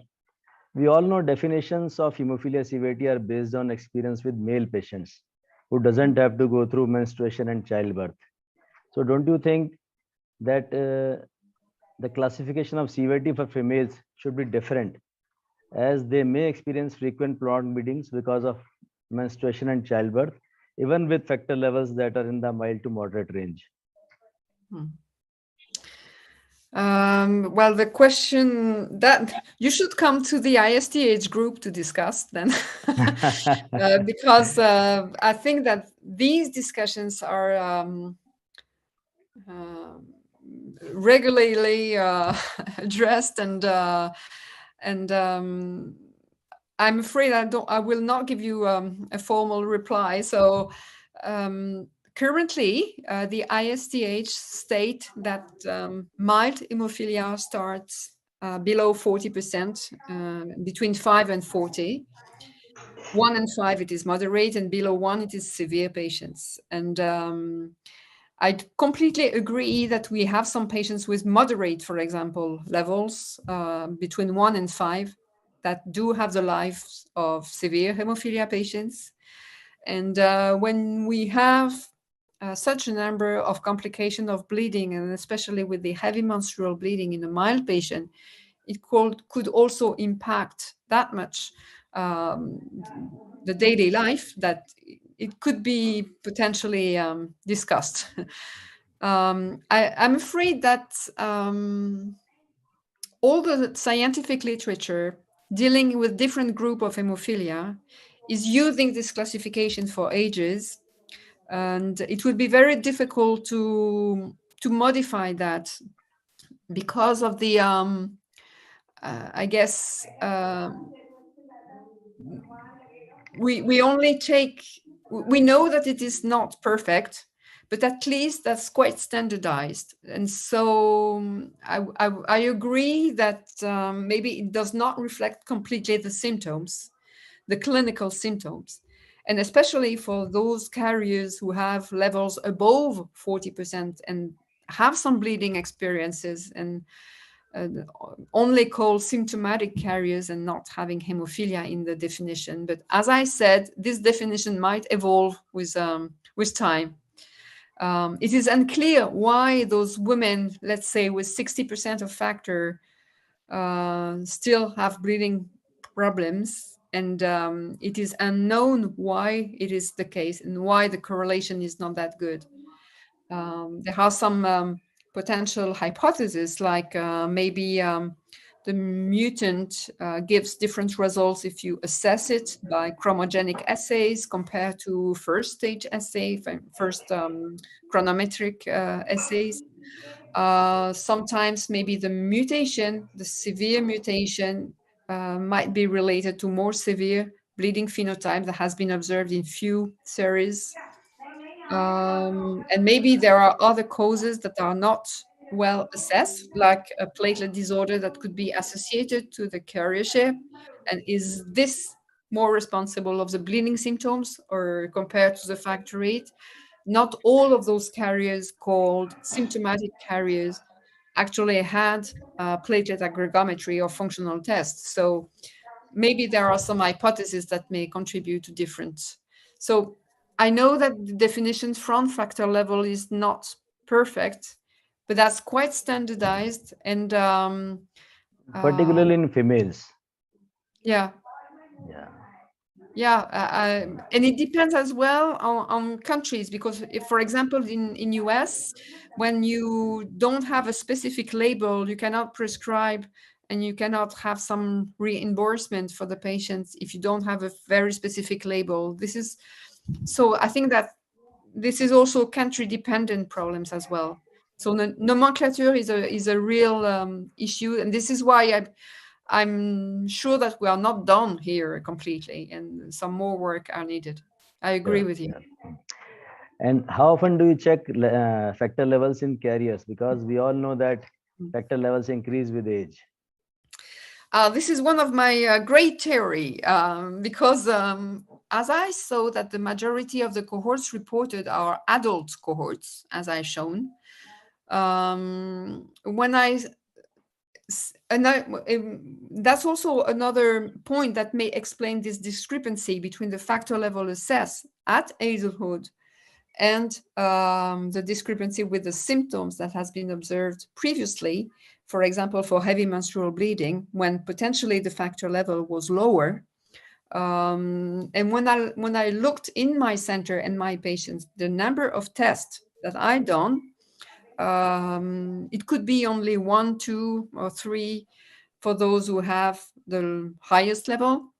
And those who have lower level, usually it is done like I do in male patients with mild hemophilia.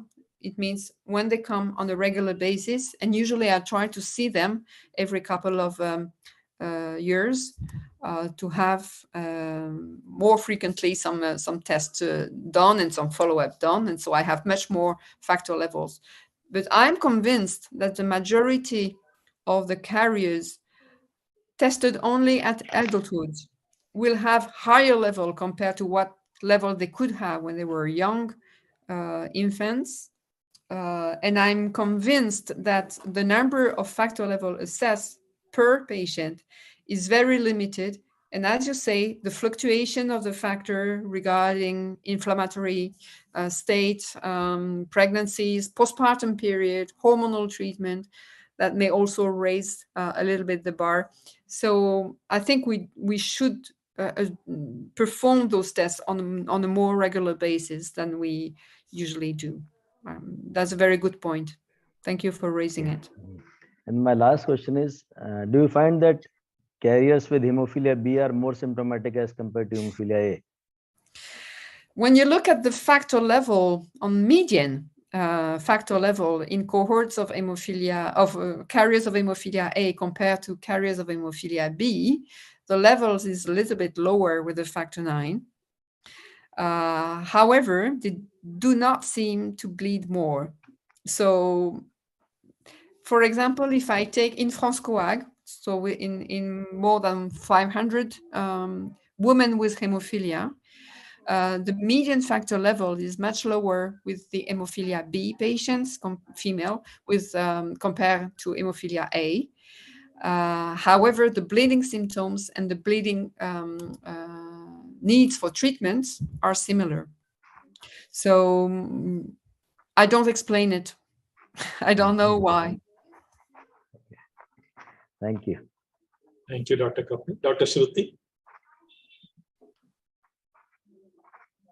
Hello, Dr. Rosaline. Thank you for that enlightening talk. I think, till a couple of years back, if somebody said hemophilia, women, we would have, all frowned and thought, does the person have Turner's? So thank you for, raising that bar for us. The question that I wanted to ask was that, for males with hemophilia A, we think, we always say desmopressin as the treatment of choice, but, most of the literature, and as you said in your talk, the response to desmopressin in, similar factor levels in women is not that good. So is there any particular reason for that?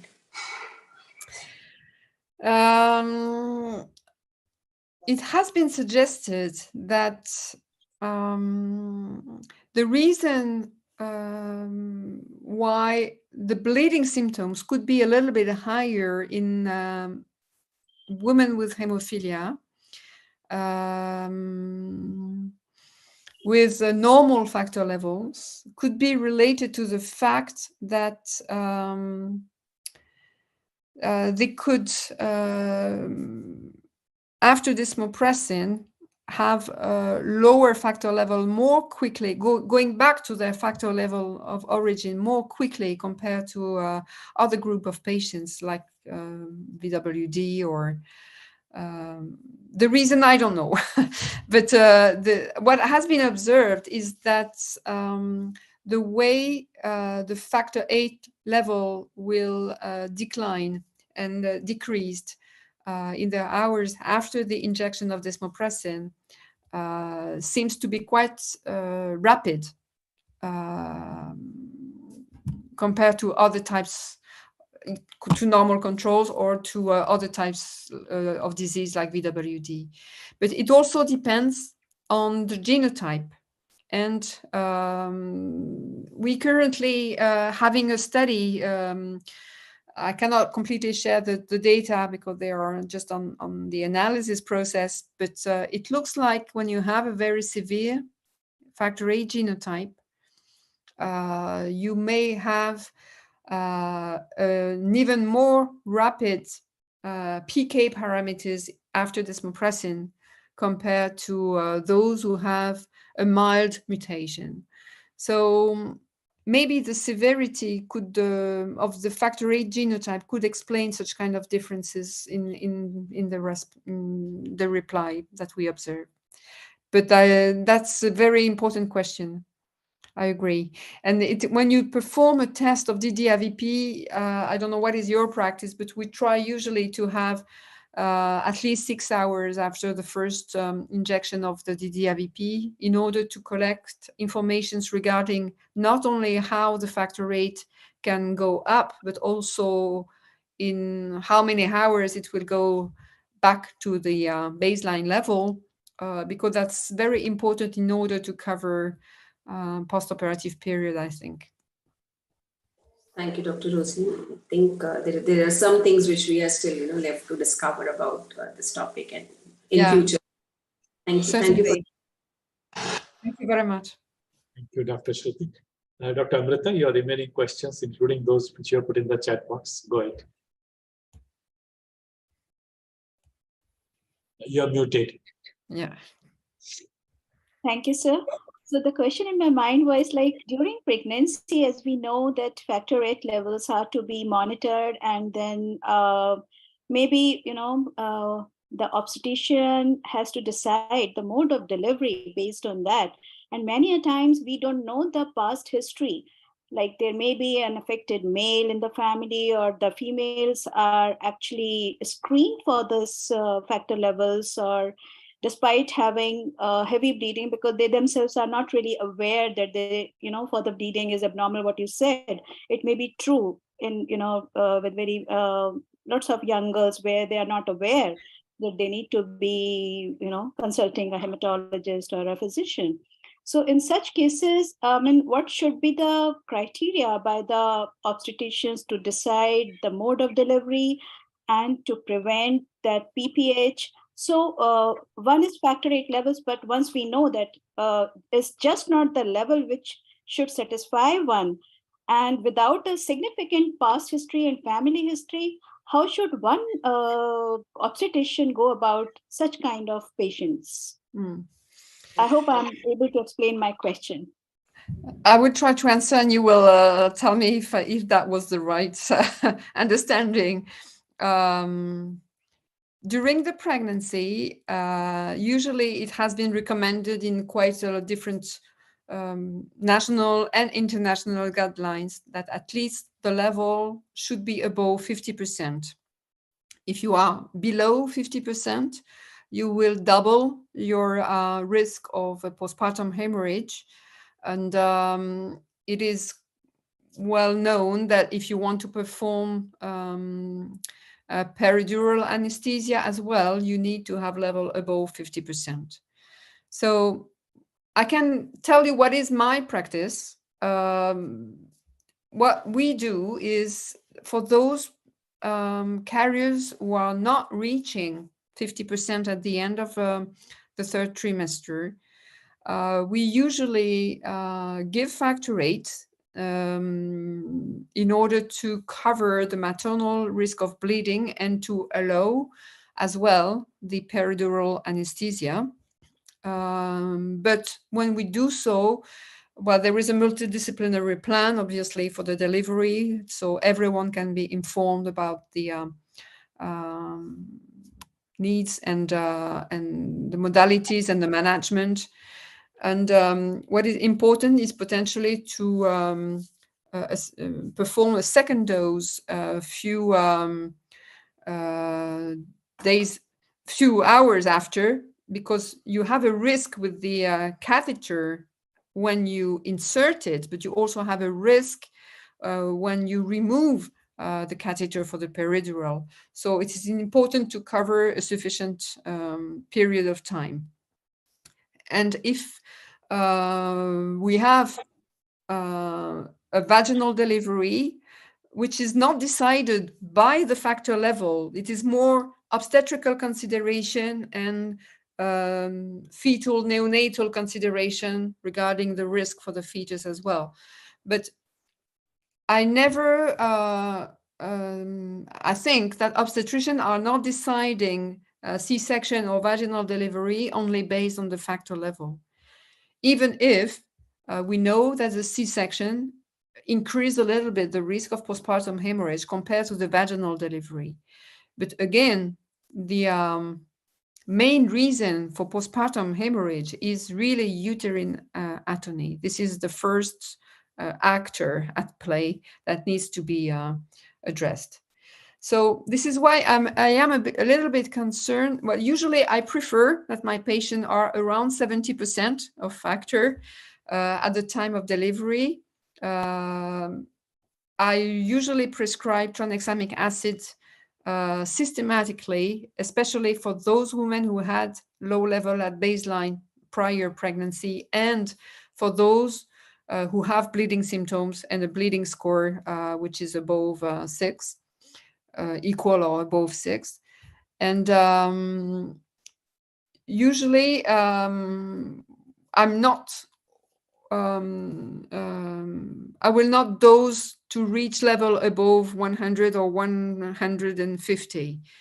My Dutch colleagues are very keen in doing so, but they do not have, in my view, strong data to support this attitude, because if you want to target a level of 150, for example, to limit the risk of postpartum hemorrhage, you my feeling is that we need prospective data in order to record as well the potential thrombotic embolism that may occur if you try to increase too much the factor VIII level.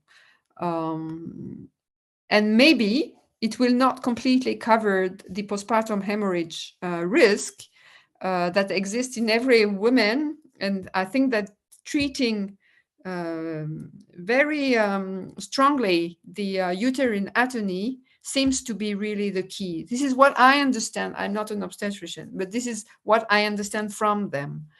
So we had a review of all our carriers in a 15 period of the last 15 years. So it was about something like 150 deliveries in 110 women. And we had a very low rate of postpartum hemorrhage, less than 15%.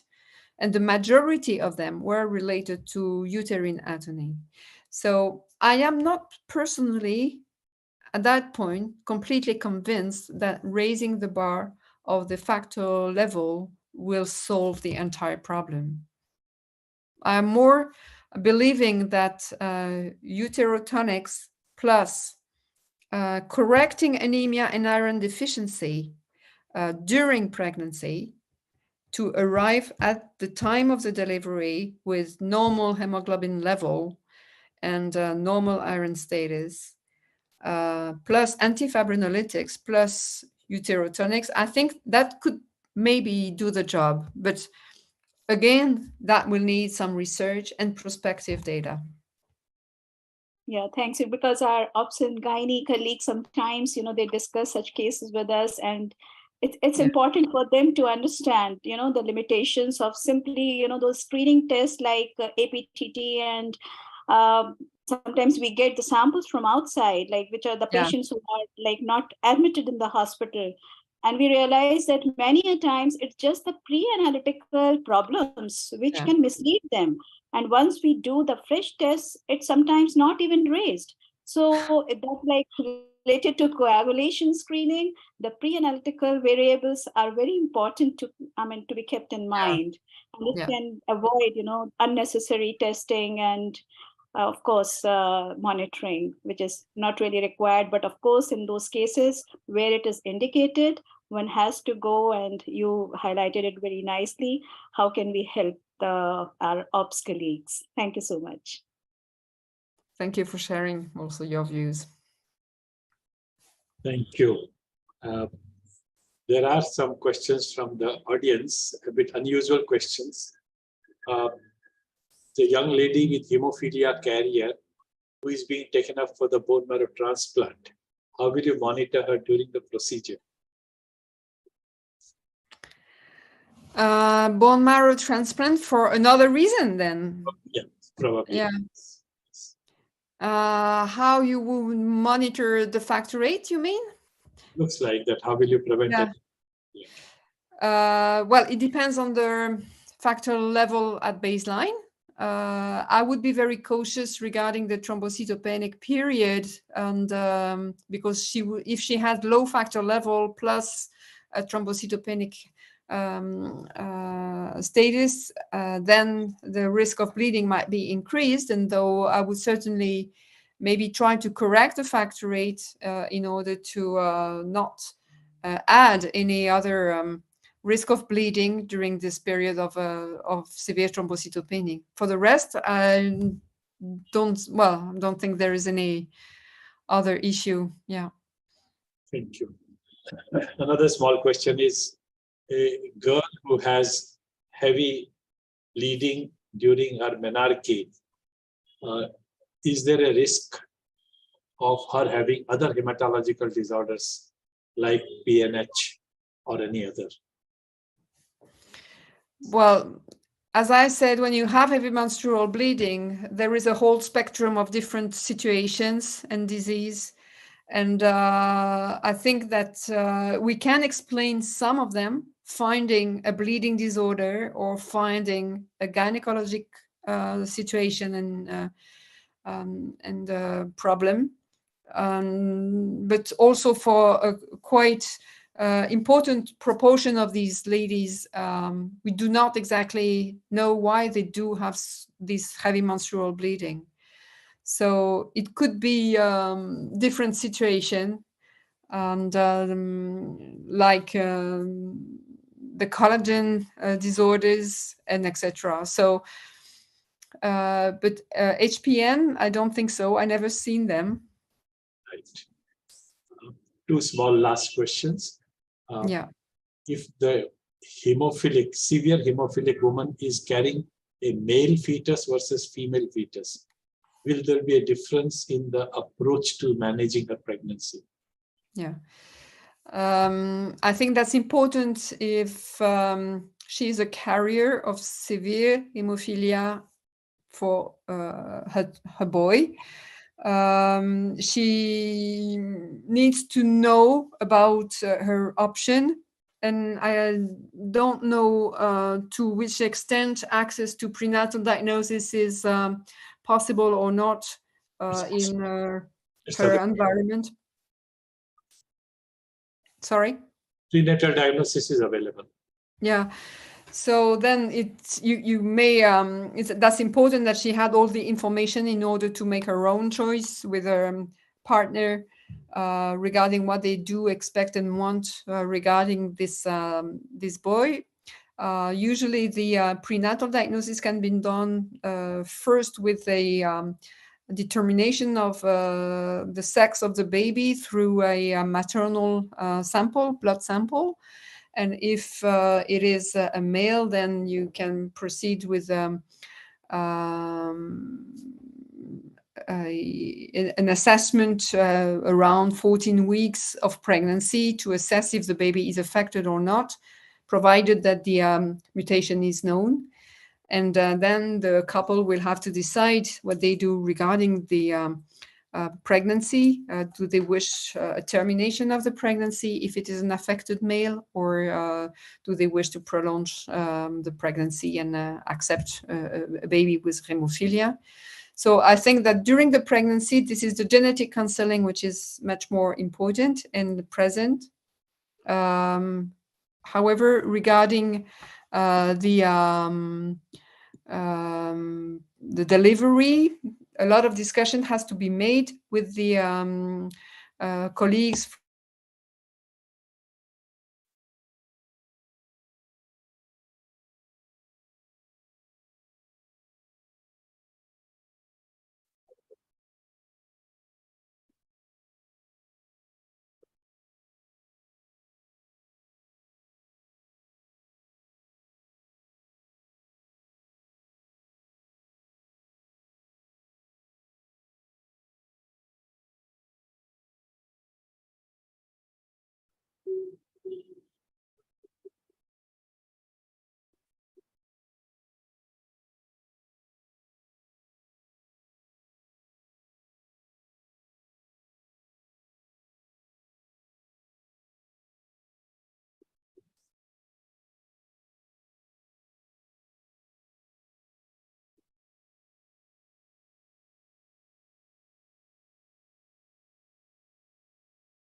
I think she's finding it difficult to get back to us.